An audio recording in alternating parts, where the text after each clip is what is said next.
కలిగించేది, కోపం కలిగించేది, నార్త్కు సౌత్కు ఒక అడ్డగోడ కట్టేది.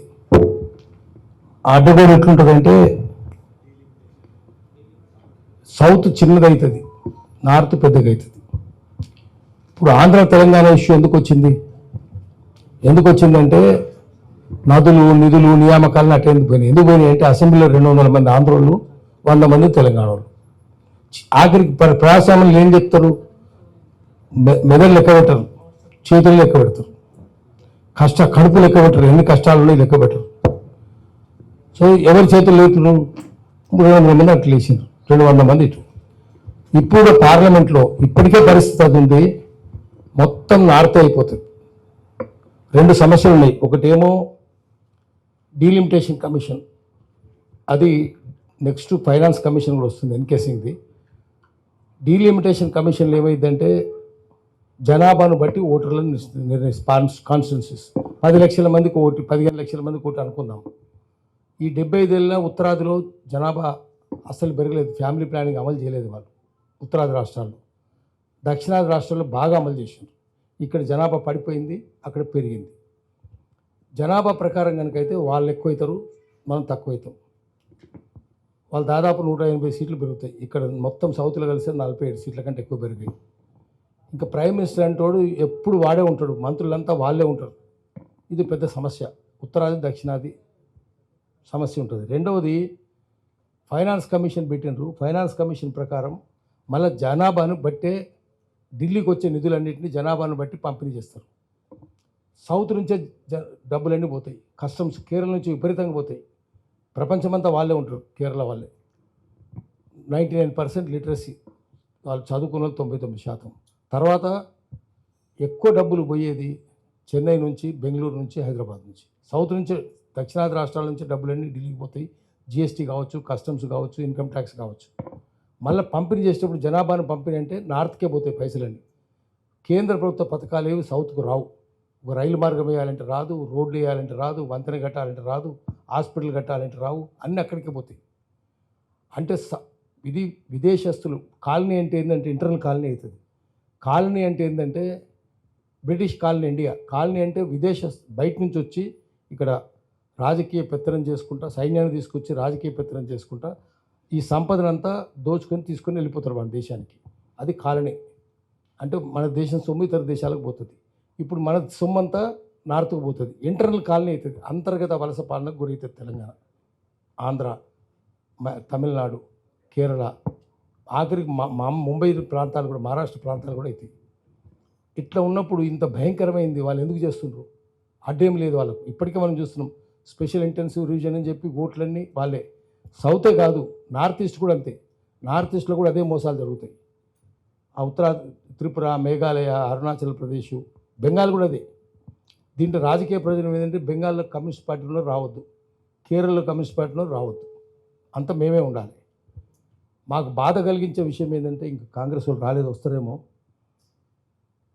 దక్షిణాది కాంగ్రెస్ వాళ్ళు గట్టి గడబడి చేస్తున్నారు, ఉత్తరాది కాంగ్రెస్ వాళ్ళు చేస్తలేరు. ఉత్తరాది ఎందుకు చేస్తలేరు? అదో సమస్య. చివరికి చంద్రబాబు నాయుడు కూడా బీజేపీతో ఉన్నప్పటికి కూడా, దొంగనే ఆయన మంచివాడు అంటలేను, కానీ ఆయన కూడా పరోక్షంగా అంటుండు మనం కూడా సంతానోత్పత్తి పెంచాలి, ఎక్కువ మందిని గడాలి అంటుండు. అంటే ఉత్తరాదితో సమానంగా పోటీ పడాలని ఇండైరెక్ట్గా అంటుండు.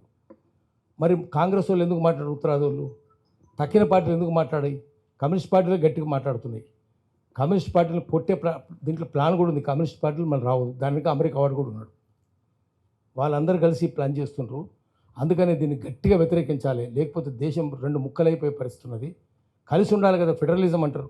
మొత్తం దేశం అంతా, భారతదేశం అనేక జాతులు, మతాలు, కులాలు, ప్రాంతాలు, సంస్కృతులు, ఉపసంస్కృతులు, ఆదివాసులు, ఎన్ని రకాల ఒకరికొకరు సంబంధం కూడా ఉండదు, భాషకు సంబంధం ఉండదు. అంత దేశం ఇది. ఫెడరేషన్ ఆఫ్ ఫెడరేషన్స్ అంటే అనేక దేశాల కలయిక ఫెడరేషన్. అట్లాంటి అనేక ఫెడరేషన్లు కలిస్తే ఇండియా అవుతుంది. అంత పెద్దది ఉన్నప్పుడు దీన్ని విచ్ఛిన్నం చేయడం, సమాఖ్య రాజ్యాంగ స్ఫూర్తి అంటే ఫెడరల్ కాన్స్టిట్యూషన్ అని చెప్పినారు. అందరూ కలిసి ఉండాలనేది రాజ్యాంగం. దానికి విరుద్ధంగా పోతున్నారు. దాని మీద గట్టిగా మనం ఫైట్ చేయాలి. అందుకని సమావేశం పెట్టినాం, ఆల్ పార్టీ మీటింగ్ పెట్టినాం, మంత్రులు కూడా పిలిచినాము. మహేష్ కుమార్ వాళ్ళంతా ఢిల్లీకి పోతున్నారు. పొన్నం ప్రభాకర్ అయితే వస్తుందని చెప్పిండు, వస్తుండొచ్చు ఆయన. బట్టి ఏమో ఎవరో చనిపోతే పోయిండు. ఆయన కూడా ఇద్దరు వస్తామన్నారు. మిత్రులారా, మనం ఇది సీరియస్ ఇష్యూ, ఇది బ్రెయిన్ స్టామింగ్, మనం చిలకాలి, మెదడంతా పెట్టి ఆలోచించి చిలకాలి, పరిష్కారం కూడా ఆలోచించాలి, మనం ఏం చేయాలనేది కూడా ఆలోచించాలి. ఇక్కడ నుంచి పోయేటప్పుడు ఏం చేద్దాం, మనం దీన్ని ఎట్లా ఆపుదాం చూడాలి. 48 గంటల ముందు వాళ్ళు ఏం చేయబోతున్నారు, 48 గంటల ముందు ఎంపీలకు ఇచ్చారు, అది ముందే ఇవ్వాలి కదా. ఈరోజు పెట్టేసిన దాన్ని జనాభా 2011 ప్రకారం చేస్తామని చెప్తున్నారు. మరి 2029 దాకా ఆగాలి కదా, ఆ జనాభాను పెట్టండి. 2011 ఎందుకు అంటే ఉత్తరాదికి లాభం కలిగించేది చేస్తున్నారు వాళ్ళు. దాన్ని మనం గట్టిగా నిరోధించాలి. దానికోసం ఇక్కడ ఆలోచించి పెడదాము. దీనికి మొదటి నుంచి కష్టపడుతున్నాడు మా Karunakar Reddy, Telangana social media forum అధ్యక్షుడు.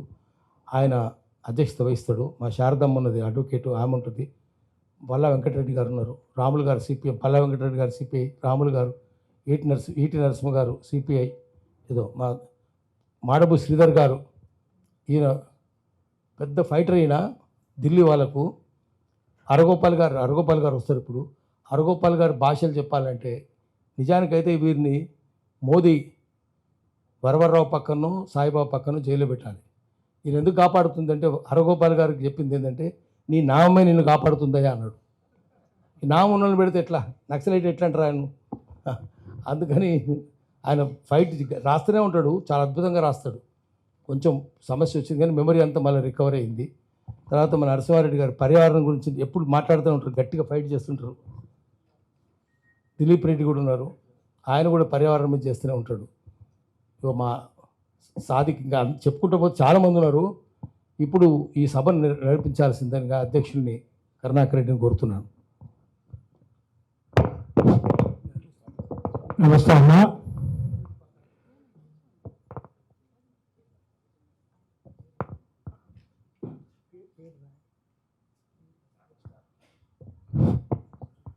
ఈరోజు తెలంగాణ సమాఖ్య ఆధ్వర్యంలో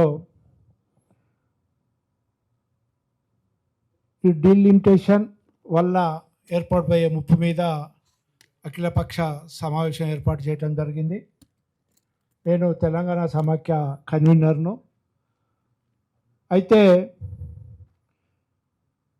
బీజేపీ ప్రభుత్వము హరీబరీగా ఈ డీలిమిటేషన్ చట్టం తేవటంలో ముఖ్య ఉద్దేశం ఏంటంటే, బీజేపీ ఒక రకంగా నార్త్లో బలంగా ఉంది. వాళ్ళు నార్త్ వాళ్ళు, మనం సౌత్ వాళ్ళం. ఇప్పటికీ ఏదో మనలను మరి మిస్మరేజ్మెంట్ చేసుకుంటూ సౌత్ నుండి జనాభా ప్రకారం సౌత్లో తక్కువ ఉంటాం కాబట్టి మరి నార్త్ ఆధిపత్యం కొరకు సౌత్ వాళ్ళ మీద మరి సౌత్ ప్రేమ చూపిస్తూ రేపు ఏమి చేసినా, ఏ చట్టాలు చేసినా మరి పార్లమెంట్లో మరి ఎంపీల సంఖ్య మాకే ఎక్కువ ఉండాలి అనే ఉద్దేశంతో ఒక కుచిత బుద్ధితో ఈ చట్టాన్ని తేవాలని అనుకుంటున్నారు. ఒకవేళ ఈ చట్టం తెస్తే సౌత్ వాళ్ళందరం కూడా బానిస బతకాల్సిన అవసరం ఉంటుంది, మనందరికీ కూడా తెలుసు. అయితే మరి సౌత్లో అన్ని రాష్ట్రాలు మరి గట్టిగా ఈ చట్టం మీద పోరాటం చేస్తాయా చేయవా అనేది అనుమానం ఉన్నది. మీకైతే తెలుసు, తమిళనాడు ప్రజలు, తమిళనాడు పొలిటికల్ పార్టీసు నార్త్ను ఎప్పుడు కూడా ఒప్పుకోవు, హిందీని భాషను కూడా ఒప్పుకోవు. వాళ్ళు నిన్న స్టాలిన్ గారు స్ట్రాంగ్ వార్నింగ్ కూడా ఇచ్చిండ్రు. నా ఉద్దేశంలో మరి సౌత్ రాజకీయ నాయకులు కొంచెము ఎలా అంటే, ఒక రకంగా చెప్పాలంటే అంత బ్రోకర్ వేషాలు వేసే రాజకీయ నాయకులే సౌత్లో ఎక్కువ ఉన్నారు. మరి ఇది చాలా ప్రమాదకరమైన చట్టము. నేను అడుగుతున్నా, అసలు యాక్చువల్గా యువకులకు ఉద్యోగాలు లేక ఎంతోమంది రోడ్ల మీద తిరిగి బ్రహ్మచారిగా మిగిలిపోతే పొలిటికల్ నాయకులకు ఇప్పుడు ఉద్యోగాలు ఇవ్వడానికి ఎంపీ సీట్లు పెంచుతున్నారు. అసలు అవసరమా నేను అడుగుతున్నా. ఇప్పుడున్న ఎంపీలు ఏం చేస్తున్నారు? వెనుకట ఒక రాజు దేశాన్ని ఏలినప్పుడు ఒక్కటే రాజు మొత్తం దేశాన్ని అంతా పరిపాలించగలిగిండు, ఎన్నో స్కీములు చేయగలిగిండు. ఇప్పుడు ఈ ఎంపీలను పెంచి ఏం ప్రజలను, సామాన్య ప్రజలను ఏం ఉద్ధరిస్తారు, దీనివల్ల మరి ఏం లాభమో మన ఇక్కడికి వచ్చిన మేధావులు చాలామంది కూడా వాళ్ళు కూడా వివరిస్తారు. ఇది మాత్రము మన అంతా కూడా పార్టీలకు అతీతంగా ఈ చట్టాన్ని వ్యతిరేకించాల్సిన అవసరం ఉంది. ఇప్పుడు ముందుగా మాడబు శ్రీధర్ గారిని మాట్లాడవలసిందిగా కోరుతున్నాను. అందరికీ నమస్కారం. ఇది ఇక్కడున్న పెద్దలందరికీ నమస్కారం. అందరి పేర్లు చెప్పడం కొంచెం కష్టం నాకు, ఇప్పటికీ పేర్లు మర్చిపోతున్నాను. నా పేరు మాత్రం గుర్తుందనుకోండి, చాలా పేర్లు మర్చిపోతున్నాను. కనుక ఒక 2-3 మాటలు చెప్పేసి మీకు సెలవు తీసుకుంటానని చెప్తున్నాను. అయితే నేను రాయడానికి కొంచెం ఇదిగా ఉంది, పాసిబిలిటీగా ఉంది. రాయడం ఈజీ నాకు, కానీ చెప్పడం కొంచెం కష్టం. చెప్పడం అంటే నాకు తెలిసిన 4-5 పాయింట్స్ మాట్లాడగలుగుతానేమో, కానీ పూర్తిగా వివరాలుగా చెప్పాలంటే ఇదివరకు చెప్పేది అట్లా మాట్లాడేది. ఇప్పుడు కొంచెం ఇబ్బందులు ఉన్నాయి. కనుక నేను ప్రింటెడ్ కాపీ నేను ఇప్పుడు దీంట్లో పంచి మన మిత్రులకి, మీ మిత్రుడికి వచ్చిన దయచేసి నా తరఫున మీరు చదవాలని కోరుతున్నాను. ఈలోగా 2-3 పాయింట్స్ చెప్తాను. ఇప్పుడు మనకు రాజ్యాంగం అని ఒకటి ఉంది. ఆ రాజ్యాంగాన్ని 3 రోజుల్లో మార్చేస్తారు. ఒక్క 3 రోజుల్లో రాజ్యాంగాన్ని మార్చేస్తారంటే మనము 3 సంవత్సరాలు ఒక్కొక్క అక్షరం మీద పోరాటం చేసి, వాదన చేసి, ఉపవాదన చేసి, ఇంకా ప్రతివేదన చేసి, అటు నుంచి అన్ని రకాలుగా అన్ని పార్టీల వాళ్ళు, ఏ పార్టీకి సంబంధం లేదు, అట్లా అన్ని పార్టీల వాళ్ళ మధ్య ఉన్న ఒకానొక అంశం మీద వివరంగా సమగ్రంగా చర్చించిన తర్వాత ఈ రాజ్యాంగం ఏర్పడింది. ఇప్పుడు వాళ్ళు ఏం చేస్తున్నాం మనం? ఈ రాజ్యాంగాన్ని రాజ్యాంగ సవరణ అనే పేరుతో రాజ్యాంగ మరణ శాసనం లాంటి సవరణలు చేస్తున్నాం మనం. ఈ సవరణలు మీకు అర్థమైనా ఎవరికన్నా? ఇప్పుడు ఎవరైనా చదివారా అసలు? నిన్న వాళ్ళు అనౌన్స్ చేస్తున్నారు, మా యాదగిరి గారు చెప్పినట్టుగా 3 రోజుల్లో నువ్వు చదువుకోవాలి, ఏమంటారు, అప్రూవ్ చేయాలి. ఏమిటంటే 3 రోజుల్లో మీరు చదివి చెప్పగలరా? నేనే చెప్పలేను. దీంట్లో ఏదో చేస్తున్నాను, ఇందులో ఏదో తతంగం ఏదో ఉంది అని అనుకుంటానే కానీ రహస్యం ఉంటుందని నాకు తెలుసు, కానీ ఏ రహస్యం ఉందో ఎగ్జాక్ట్గా తెలియదు. ఈ వెనక కథలు ఏమున్నాయో తెలియదు, వీళ్ళ వెనక ఉన్న లక్ష్యాలు ఏమిటో తెలియదు. ఇప్పుడు మనం మహిళలకి రిజర్వేషన్ ఇవ్వాలని అన్నాం, చిన్నప్పటి నుంచి అంటున్నాం. నా చిన్నప్పటి నుంచి వారాడుతూ నేను ఏమంటే ఆర్టికల్స్ రాస్తూనే ఉన్నాను. మరి ఇప్పుడు సడన్గా నువ్వు ఎందుకు వాళ్ళు లేపుతున్నావు? దీనికి ఉన్న డీలిమిటేషన్కి సంబంధం ఏమిటి? ఈ డిలిమిటేషన్ వెనక ఉన్న మళ్ళీ విషయం ఏమున్నది? ఇది మనం అంతా ఆలోచించాల్సిన విషయం. దీంట్లో నేనంతా మొత్తగా నేను వివరించలేను. ఇవి లెక్కలు, నాకు అసలు లెక్కలు రాలేదు, లెక్కలు రాదు. నీకు లెక్క రాని వాళ్ళంతా వీళ్ళున్నారు, వీళ్ళని చుట్టూ మాట్లాడుతున్నారు. ఆ లెక్కలేని వాళ్ళేదో లెక్క చెప్తూ ఉంటే మన లెక్కలన్నీ తప్పుడు పోతున్నాయి. చివరికి ఏమవుతుంది దీనివల్ల? ఈ రాజ్యాంగం ఏ రాజ్యాంగంలో ఉంటుంది, ఏ రాజ్యాంగం ఎక్కడుంటుంది, ఏ రాజ్యాంగం ఎక్కడ కట్ అవుతుంది, ఎక్కడ ముందవుతుంది? భయం వస్తున్నది, నాకు భయం అవుతున్నది. రాజ్యాంగం, మన దేశం పూర్తి మన దగ్గరే ఉండాలి. ఈ దేశం మనతోటే ఉండాలి, మనందరితో ఉండాలి ఈ దేశం అని నేను కోరుకునేవాడిని. నేను కనుక ఇటువంటివి ఎన్నెన్నో ఒక 2-3 పాయింట్స్ చెప్దాం అనుకున్నాను. మ్యానిపులేషన్, అన్ని మ్యానిపులేట్ చేస్తారు. ఎలక్షన్స్ మ్యానిపులేట్ చేస్తారు, ఎలక్షన్ కమిషన్ని మ్యానిపులేట్ చేస్తారు. ఆ కమిషన్ని ఎంపిక చేయడానికి చేసిన రాజ్యాంగ సవరణను తీసుకొచ్చి మళ్ళీ మార్చి ఇష్టం వచ్చినట్టు పార్లమెంట్లో అప్రూవ్ చేసిన తర్వాత ఇప్పుడు ఏమవుతుంది మనకి? వాళ్ళు ఎవరు చేయదలుచుకుంటే వాళ్ళు కమిషనర్ అవుతారు, ఎవరు ఏం చేయదలుచుకుంటే వాళ్ళు అది చేయవచ్చు. ఆ పరిస్థితులకు వచ్చాం మనం. ఇప్పుడు మన ప్రభాకర్ వివరిస్తున్నాడు, ఎట్లా మోసం ఎట్లా జరుగుతున్నది, ఎన్నికలు ఎట్లా జరుగుతున్నాయని చెప్తున్నాడు. ఈ సమస్యల నుంచి మనం బయటపడేది ఎట్లా? ఎన్నికల ద్వారా అని మనం అనుకుంటున్నాం. నేనైతే ఎన్నికలే మనకు దారి అని నేను ప్రతిదానికి ఉపన్యాసం చెప్పేవాడిని. కానీ ఇప్పుడు నాకు భయం అయిపోతుంది. అయితే ఎన్నికల ద్వారానే మనం గెలవబోతూ ఉంటే, రాజ్యాంగాన్ని నిలబెట్టుకోగలుగుతూ ఉంటే మరి ఎందుకు ఈ ప్రమాదాలు వస్తున్నాయి? ఇది మనం ఆలోచించుకోవాల్సిన తీవ్రమైన అంశం. అది చేయాలి. మన రాజ్యాంగం ఏమిటంటే లివింగ్ డాక్యుమెంట్ అది. అంటే దాని మాట చెప్పేది ఏమిటంటే మనం ఏ విధంగా రాజ్యాంగాన్ని మనమంతా నియమించుకొని వాడుకునే అవసరం ఆధారంగా రాజ్యాంగం బతుకుతూ ఉంటుంది. అంతేగాని దానంతటా అది రాజ్యాంగంలో రాశాం కదా, అంబేద్కర్ రాశాడు కదా, నిన్ననే పాపం ఆయన పుట్టినరోజు.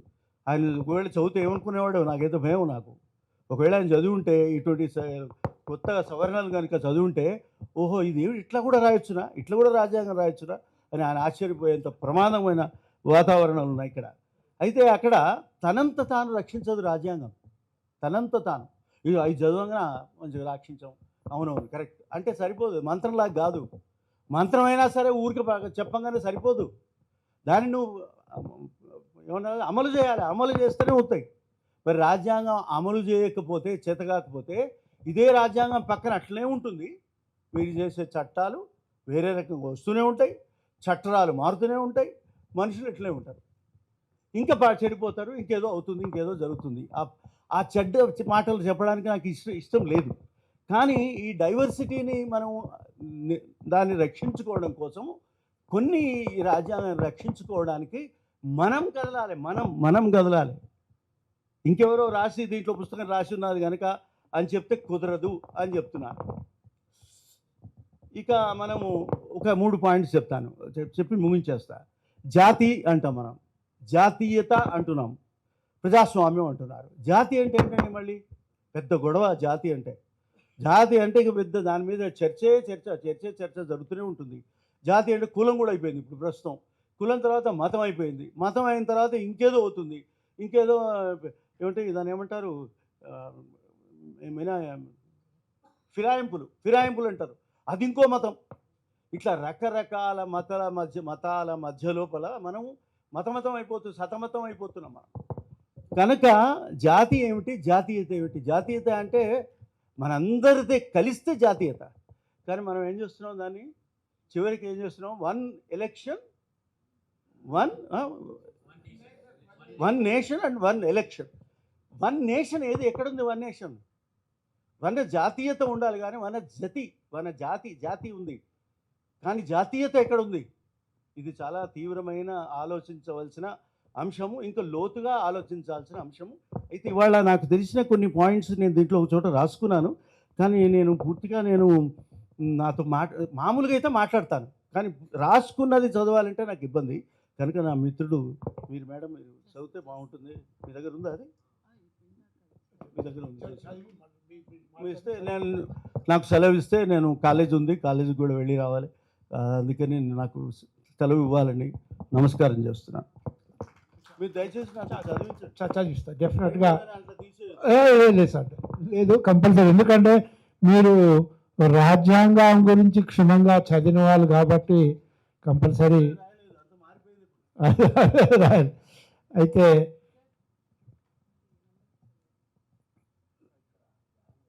ఇప్పుడు సిపిఐ పార్టీ నుండి వచ్చిన పల్లె వెంకటరెడ్డి గారిని పల్ల వెంకటరెడ్డి గారిని మాట్లాడవలసిందిగా కోరుతున్నాం.